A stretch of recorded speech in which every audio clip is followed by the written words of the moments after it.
Hello and welcome to Take Time. I am your host, Patrick Marlatt, and let's talk about riders. And I'm talking about motor enthusiasts who want a watch that is akin to their passion of riding motorcycles. One such watch exists, and that watch is known as the Rider, or more specifically, the Seiko SCED057. As suggested, this watch was made with motor enthusiasts in mind. As a matter of fact, there was a whole range of watches back in the 80s that were designed for motor enthusiasts, this being just one of them, but this one was tailored specifically for cyclists and motorcyclists. Now, this particular watch has a fairly interesting history I want to delve into before I go over my review. And as you guys know here on the channel, I like to start with the bad and then move on to the good before I give my final opinion of a piece. So without further ado, how about we jump into some of the background and talk about the history of this Seiko Spirit reissue. This watch, as I mentioned right off the bat, is a reissued variant of an original design, and amongst one of Seiko's first collaborative efforts with the industrial designer Giugiaro. Now, his original design for this watch, the SBBJ005 and 007, utilized a 7A28 movement that put the registers and overall layout of this watch in quite the same fashion you see here. Much like the SBBJs, this watch features a rather unique perspective on the driver's style watch, in that not only does it assist the wearer read the time and chronograph function whilst riding by having the dial tilted 15 degrees, but is also canted 5 degrees at the 3 o'clock position along the Y axis, angling the watch even more in favor of the rider's vantage point, as you can see here. Now, it's important to note that if you're interested in picking up a watch modeled specifically after the original Giugiaro design, the SCED055 and 053 would be more accurate, as the SCED057 that's in front of us was not an original color configuration. Also, there are 5 variants in total, including a black and blue accented model, the SCED061, and a black and lime green model, which is the SCED059. Now, much like the original, this watch features a quartz-based analog chronograph movement, but they're not quite the same. The 7T12 that's featured inside this watch has the same dial and register layout as the original, but in lieu of the 1/10 second scale at the 3 o'clock position, you now have a 24-hour scale with date. And now, unfortunately, I'll mention this here, that 24-hour scale cannot be adjusted separate from the hour scale on your readout with the hour and minute hand. It is only a 24-hour track. You can never use it as a dual time, not to my knowledge. And I've sifted through the manual a handful of times to see if there was a way to change that hour hand there, but unfortunately, there is not. However, one of the nice features about the 7T12 movement is the 5-year battery life, and the movement is rated at plus or minus 15 seconds a month, so that's not too shabby if you're worried about time accuracy. Now, before we move on with the review, I'd like to touch on the measurements of the watch, and they are a little odd as the watch is canted on that one end, but we have a watch that measures 43 millimeters across at its widest ends, and from lug to lug, that is with the bracelet folded over, we can see that it measures 45 millimeters across. At its thickest, which is this point here, and you'll notice that the case in the back juts out a little bit on this end.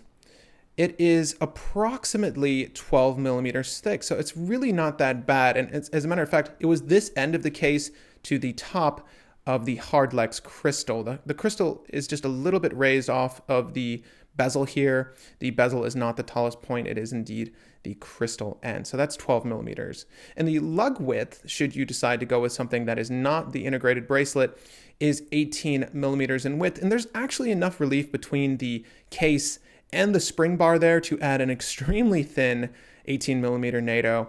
But when you have an integrated bracelet that's this nice, which we'll touch on later, why would you do that? And one last measurement I'd like to get out of the way. I've been requested to do this in previous videos.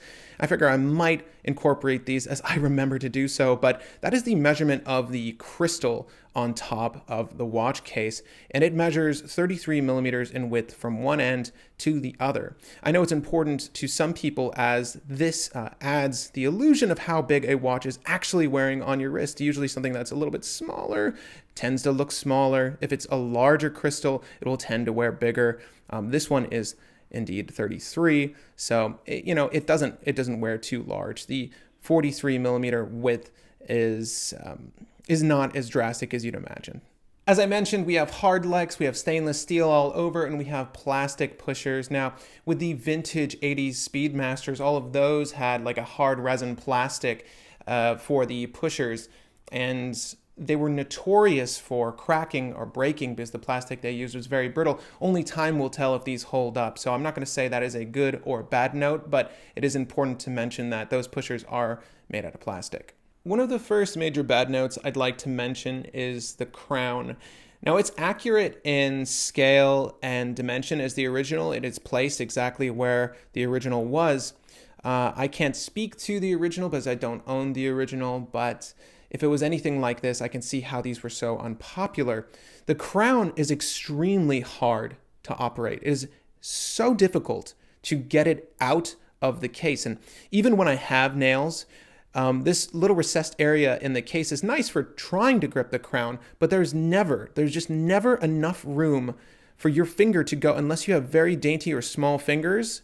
There's never enough room to get your finger under there to pull the crown out to start working through some of the functions, like the date window I mentioned, or just adjusting the time when you receive it. I've actually had to use a tool. I taped over a spring bar removal tool, like the forked end, to stick it under there and lift it out. It was just so hard for me to grab. And if you own this watch, let me know if that was a problem for you, but it was a major problem for me. So, with the date, that is the only thing I need to step into this chronograph to adjust. I'm probably going to have to use a tool every time I do that, or just forget about adjusting the date because it is a hassle. Now, the next bad note I'd like to mention is the date window. I like when a date window is implemented well or when it is historically accurate, but this is a reissue. This is a spirit issue of an original watch that did not feature a date window. Why would you add a date window? All of the SCED spiritual successor watches to the Giugiaro line of Speedmasters, those 80 Speedmasters, they all utilize the 17 movement that I know, and they all feature a date window. I am not a fan of the date window here. I could go without it. I'd prefer that, and it's just coincidence that it is the 6th of the month right now as I'm filming this, because that completes this wheel quite nicely. But when it is not, you just have this awkward date window resting at the 3 o'clock position, and that's a good spot for it, but it ruins the symmetry of this dial. And it's already a really goofy setup for a watch. Let's start there.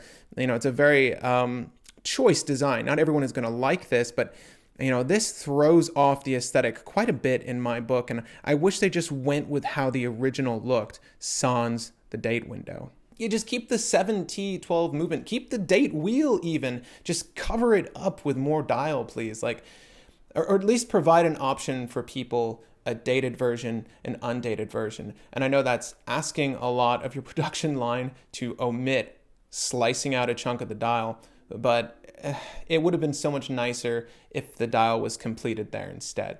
Now, I already mentioned it off the bat of this review, but that 24-hour scale, why? It's a chronograph. I would prefer it to have that 10-second scale as the original did, or have a 24-hour scale that I can operate individual of the actual time. It's nice to know AM and PM that way, but it's not necessary. It's not. I would rather have that as a dual time. If that was a function, it would be really cool, but it's just not. And again, if you guys know of the trick, if there is a way to get this movement to use that as a 24-hour scale instead of having to take the movement out and just manually move the hand to LA time or whatever you needed, let me know. But so far as I know, there isn't a way to do that. Not manually through the movement.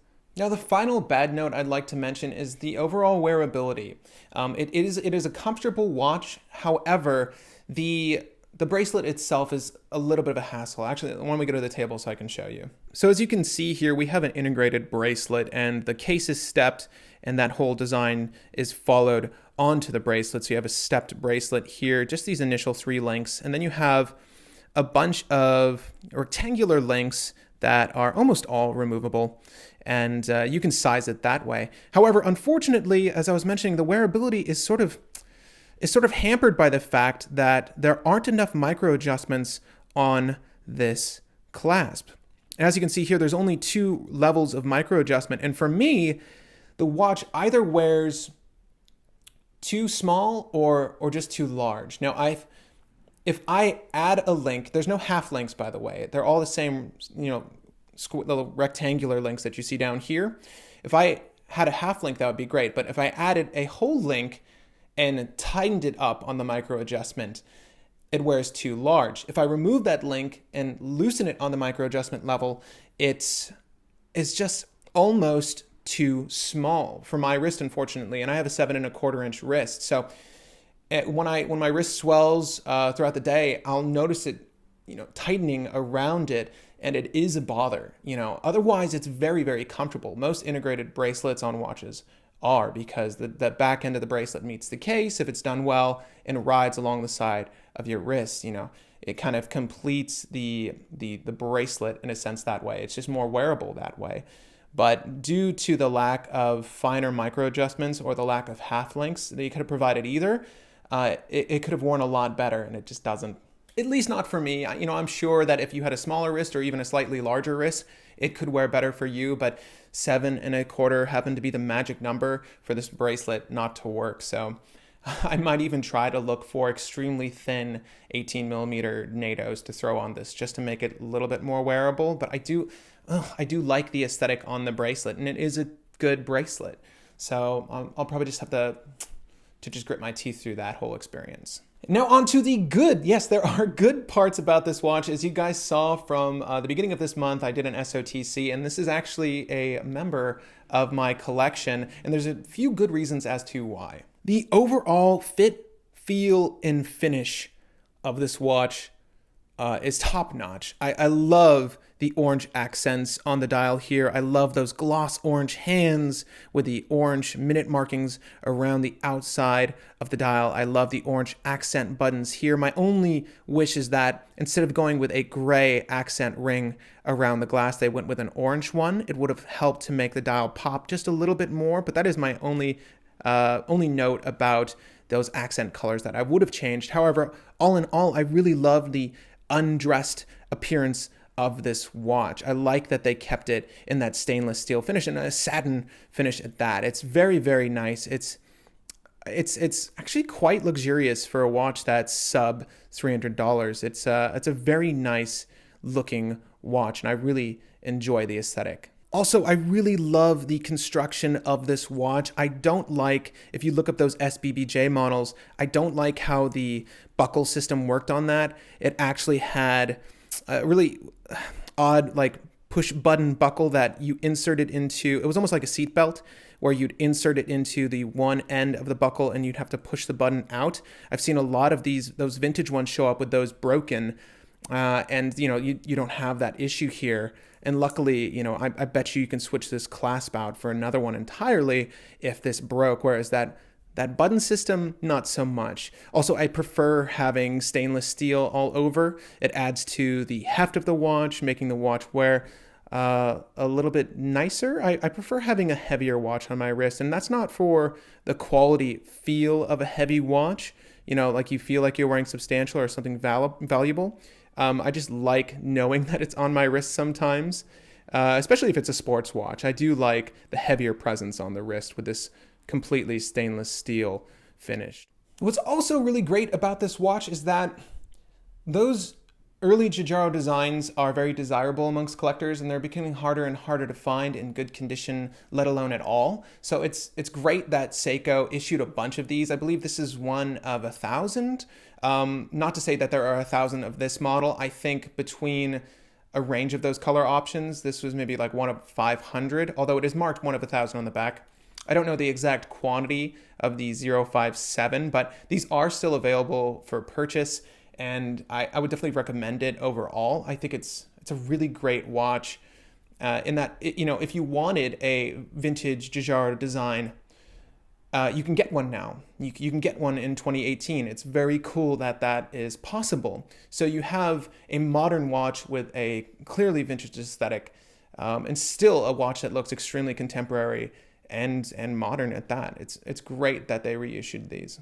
Another great note about this watch is the rider style design. It being tilted but also canted, and a lot of people don't know that it is actually raised on the y-axis over at the 3 o'clock position, and it does help me read the time while I'm biking.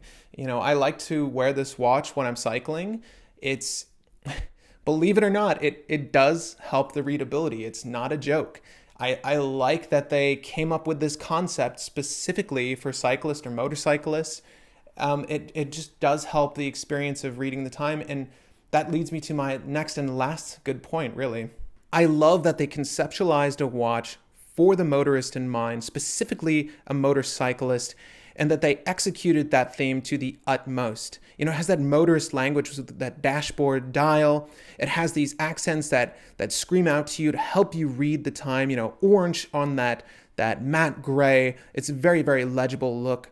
And I love it when a theme is done and executed well, and they definitely did it here with the Rider. I mean, hence the nickname, hence why people call it that, is because it's really the perfect watch for the motor enthusiast.